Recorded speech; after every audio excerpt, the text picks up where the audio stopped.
Fala galera, e no Beira-Rio, para um público de 15.583 torcedores, o Internacional mais uma vez tropeçou no Campeonato Gaúcho. Empatou em 2-2 contra o Caxias, saiu na frente, cedeu a virada, depois foi buscar o empate. Se é bem verdade que o time de Mano Menezes ainda não perdeu, em 2023 são 4 empates em 6 jogos, o que liga aí definitivamente um sinal de alerta e também faz a direção acelerar a busca por reforços, e na sequência a gente vai trazer aqui todos os detalhes no canal. Muito importante você chegar aqui, se inscrever, ativar as notificações, dar aquele like, o joinha bacana para o conteúdo subir e viralizar cada vez mais aqui no YouTube. É muito importante que você faça isso, tá certo?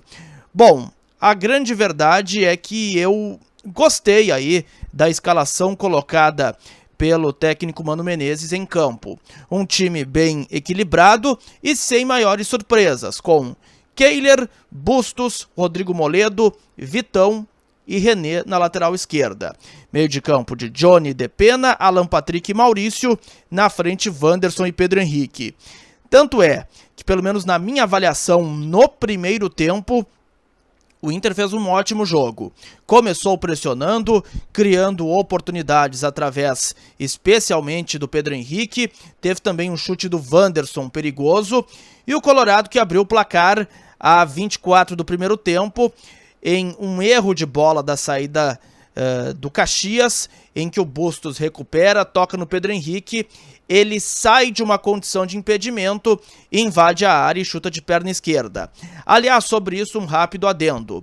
Federação Gaúcha de Futebol, não agora para essa edição, que, bom, a primeira fase já está aí em andamento, mas a partir de 2024, a Federação Gaúcha de Futebol precisa encontrar uma maneira, buscar uma alternativa de ter VAR em todos os jogos da primeira fase do Campeonato Gaúcho, não só apenas no Clássico Grenal. Este é um desafio que tem agora o presidente Luciano Oxman, porque hoje eu não considero assim um erro daqueles tão grande assim, mas foi um equívoco importante da arbitragem. Estava impedido o Pedro Henrique, e se tivesse o VAR, por exemplo, o gol do Inter seria invalidado.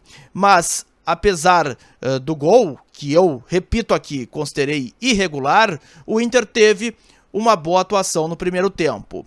Só que aí, meus amigos, veio a segunda etapa e o Inter foi irreconhecível. O Inter voltou sonolento e dando a chance para o azar. E isso ficou evidenciado nas trocas de Mano Menezes, que hoje errou. E errou de uma maneira bem importante. Quando ele tira, por exemplo, o Pedro Henrique para colocar o alemão, e depois ele tira o Alan Patrick para colocar o Lucas Ramos, as trocas simplesmente aniquilaram o time do Internacional. O Mano também depois justificou na coletiva de que estavam desgastados os dois atletas por conta desse início forte de jogos no meio e no final de semana, mas o Mano errou. Eu acho que não deveriam ter saído nem o Alan Patrick, nem o Pedro Henrique. E por isso o Inter sentiu e levou a virada em 2 minutos. A 34 do segundo tempo, num belo chute aí do Wesley Pombo, uma cobrança de falta no rebote. O Wesley teve muita felicidade no chute para empatar o jogo. E logo depois, num erro de saída de bola do Inter, o Diego Rosa chutou cruzado e o Wesley Pomba na frente do gol virou para o Caxias fazer aí 2-1. Bom, a partir daí, o Beira-Rio foi uma panela de pressão. Já tinha aí alguns murmúrios antes do empate, mas a partir da virada foi uma panela de pressão, especialmente para o presidente Alessandro Barcelos, que foi aí muito cobrado, muito criticado pelos torcedores pela demora nas contratações. Ainda teve o Inter, antes do empate, um cabeceio do alemão no poste, em que a bola caprichosamente não entrou. Mas a 46 do segundo tempo, o Depena cruzou, o alemão aí acabou com a seca de gols, empatou o jogo. O Inter ainda teve 2 chances para fazer o 3-2, mas isso acabou não acontecendo e muitas vaias ao final da partida. O Inter deixou escapar a vitória no Beira-Rio.